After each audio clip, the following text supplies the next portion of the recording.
dengan dosen pengampu Bapak Afdol Syamsumar, SPD, MM. Langsung saja di sini saya akan membacakan atau menjelaskan tentang yaitu 1 dari bab 8 tentang konsep keadilan dalam bisnis. Pengertian 1. Pengertian keadilan. Keadilan sendiri itu disebut dengan kebenaran. Kebenaran ideal secara moral mengenai sesuatu hal, baik menyangkut benda ataupun orang.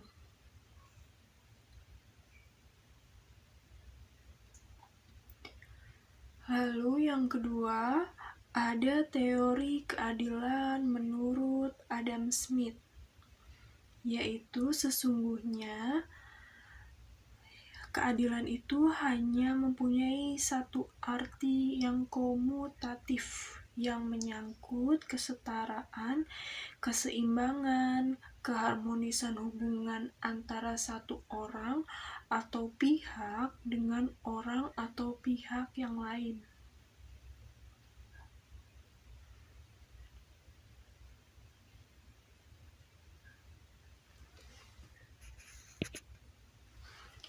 Lalu selanjutnya ada prinsip no harm atau tidak merugikan orang lain.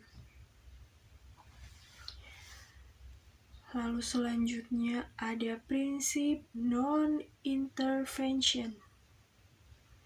Adalah prinsip tidak ikut campur tangan. Lalu selanjutnya ada prinsip pertukaran yang adil. Yang adil atau fair.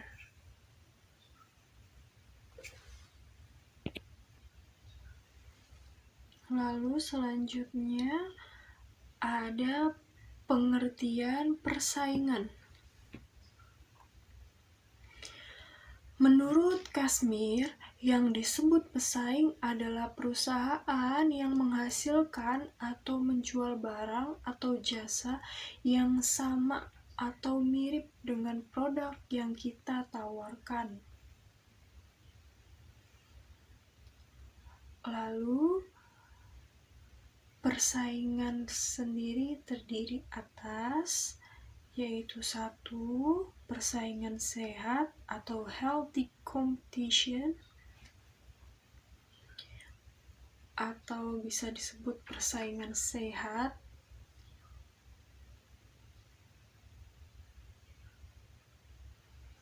Lalu yang kedua ada unfair competition atau persaingan tidak sehat, mungkin bisa saling menjatuhkan.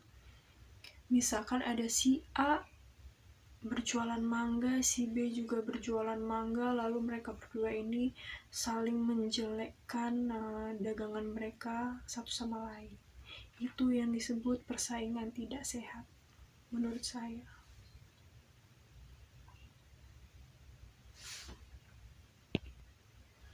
Lalu selanjutnya bab 9. Bab 9 tentang etika, profesi, dan konsep dasar keadilan dalam bisnis. Definisi etika. Etika berasal dari bahasa Yunani, yaitu ethos, yang artinya karakter atau watak kesusilaan. Etika berkaitan dengan konsep dan keyakinan individu atau kelompok dalam melakukan sesuatu hal, apakah itu benar atau salah, baik ataupun buruk. Oke, di sini ada tujuan adanya etika dalam kehidupan manusia, yaitu 1. Etika merupakan sarana untuk melatih kedalaman sikap dan melatih kemandirian serta tanggung jawab dalam kehidupan. 2. Etika menunjukkan mana hal yang baik dan buruk serta mengarahkan untuk menjadi pribadi yang lebih baik. 3. Etika menjadi arah bagi perkembangan masyarakat untuk menuju kehidupan yang lebih baik, sejahtera, tertib, dan harmoni.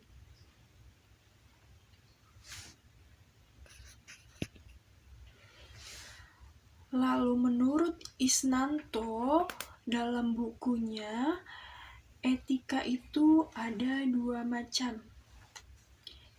Yang pertama, etika normatif adalah etika yang mengajarkan kepada manusia berbagai sikap dan perilaku yang seharusnya dilakukan dan dimiliki manusia dalam kehidupan sebagai sesuatu aktivitas yang bernilai. Lalu yang kedua, etika deskriptif. Etika deskriptif adalah jenis etika yang berupaya memandang perilaku dan sikap individu atas perkara yang memiliki nilai. Lalu ada juga tentang etika profesi. Mungkin di sini etika profesi erat hubungannya dengan dunia kerja atau pekerjaan. Baik, di sini saya akan membacakan aturan yang sebaiknya dipahami dalam memahami etika profesi. 1. Atau mungkin kita sebagai pekerja, sebagai karyawan. 1. Berupaya untuk meraih yang terbaik. 2. Dapat dipercaya. 3. Dapat dipertanggungjawabkan, mungkin dalam hal ini pekerjaannya atau apa yang sudah dia kerjakan. 4. Menjaga perilaku, hormat, dan menjaga kerahasiaan. 5. Kejujuran. 6. Kompeten dan perbaikan secara terus-menerus. 7. Berpedoman pada etika. 8. Menjaga integritas. Ya, menjaga integritas adalah yang terakhir tadi. Kita lanjut dalam keadilan dalam bisnis. Oke. Di sini saya akan membacakan prinsip keadilan dalam etika bisnis yang penting untuk diketahui. Di antaranya adalah 1. Adanya prinsip kejujuran. 2. Adanya prinsip integritas moral.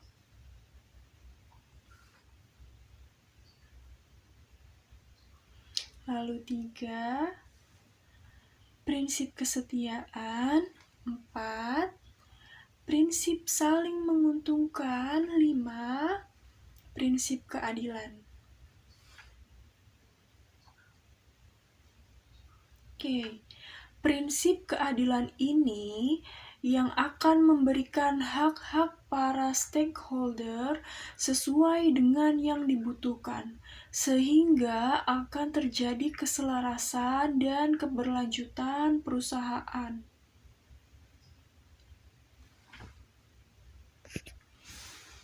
Baik, sekarang kita masuk ke bab 10. Yaitu ada persaingan usaha dan larangan dalam bisnis. Persaingan bisnis. Persaingan bisnis adalah istilah yang sering muncul dalam berbagai literatur yang menuliskan perihal aspek hukum persaingan bisnis.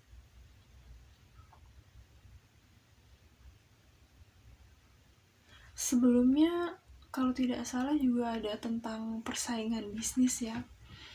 Di sini juga disebutkan persaingan bisnis itu terdiri dari 1. Persaingan sehat atau healthy competition.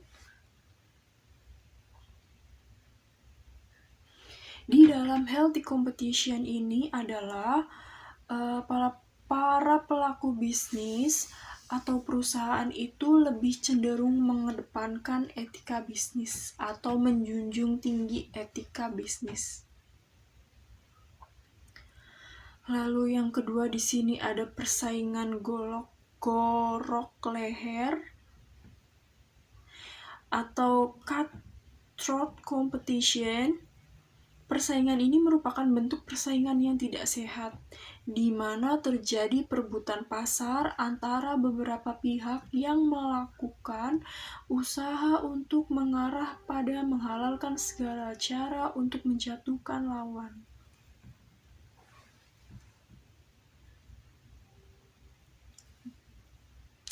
Lalu selanjutnya ada di 10.2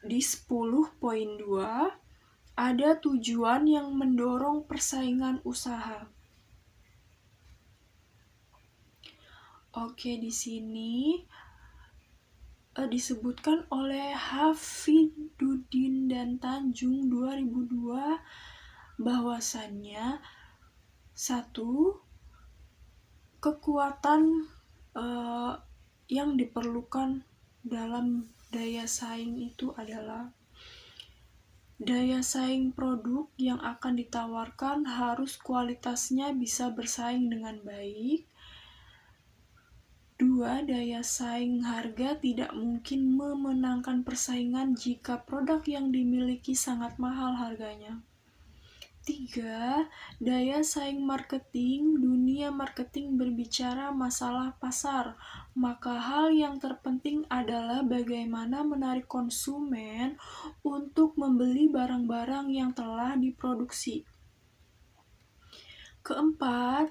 Daya saing jaringan kerja atau networking. Suatu bisnis tidak akan memiliki daya saing dan akan kalah jika bermain sendiri.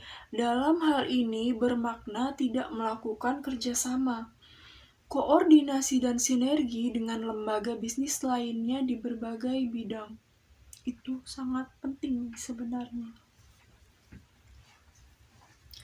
Oke, di sini juga ternyata ada dampak positif dari persaingan usaha.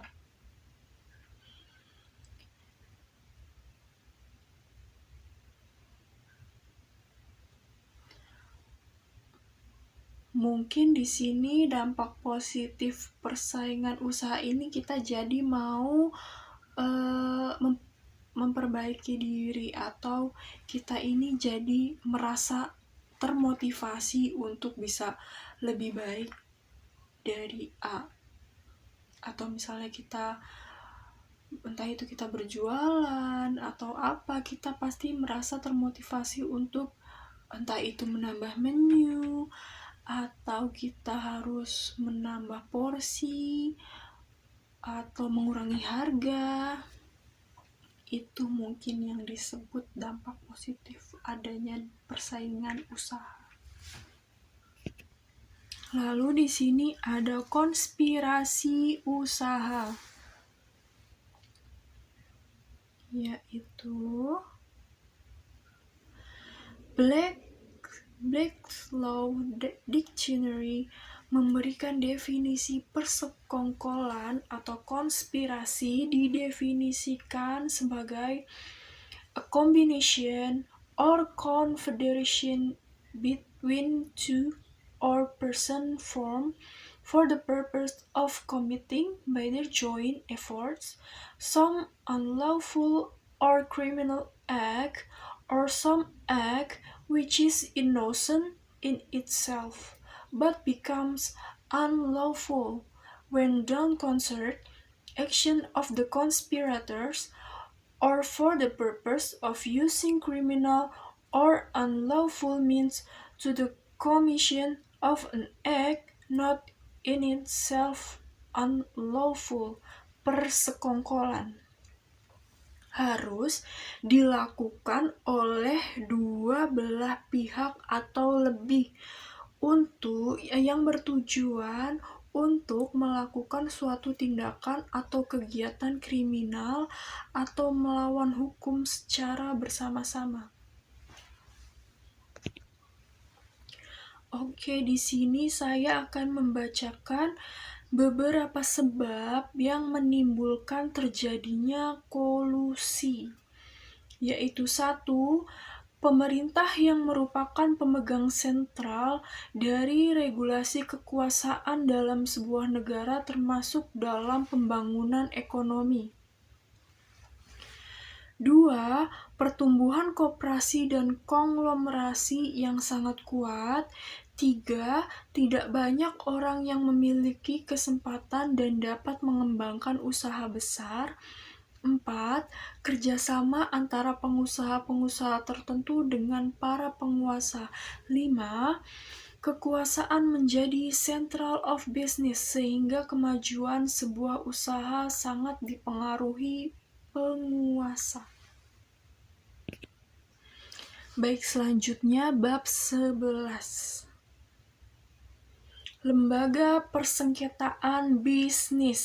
1. Definisi tentang sengketa.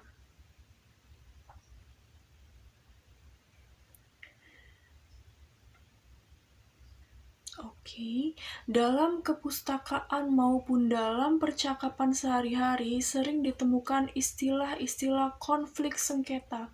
Konflik merupakan pengindonesiaan kosakata konflik dalam bahasa Inggris.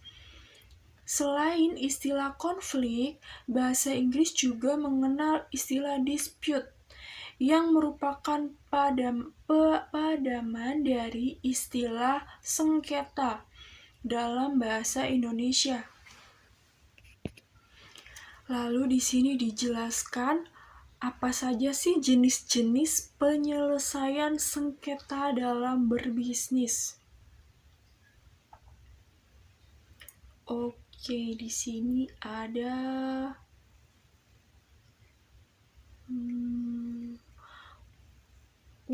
prestasi dan perbuatan melawan hukum. Mungkin itu jenis-jenis penyelesaian sengketa bisnis ada 2. 1. Prestasi dan perbuatan melawan hukum. Baik, di sini ada dilihat dari proses jenis penyelesaian sengketa. Sengketa bisnis bisa berupa 1.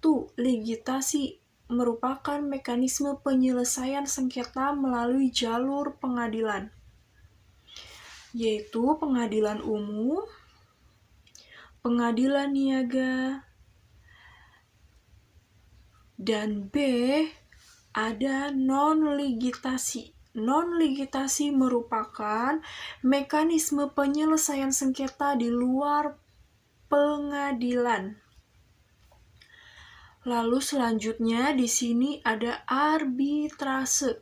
Pasal 1 ayat 1 Undang-Undang Nomor 30 Tahun 1999 tentang arbitrase dan alternatif penyelesaian sengketa mengatakan arbitrase adalah cara penyelesaian suatu sengketa perdata di luar peradilan umum yang didasarkan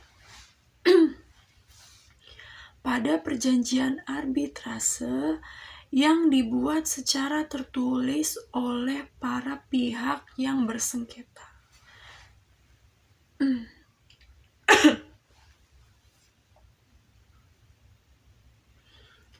Lalu selanjutnya ada alternatif penyelesaian sengketa. Alternatif penyelesaian sengketa. 1. Ada negosiasi. 2. Ada mediasi. 3. Konsiliasi. 4.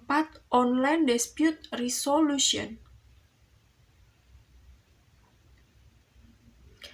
Lalu selanjutnya ada aspek hukum penyelesaian sengketa bisnis.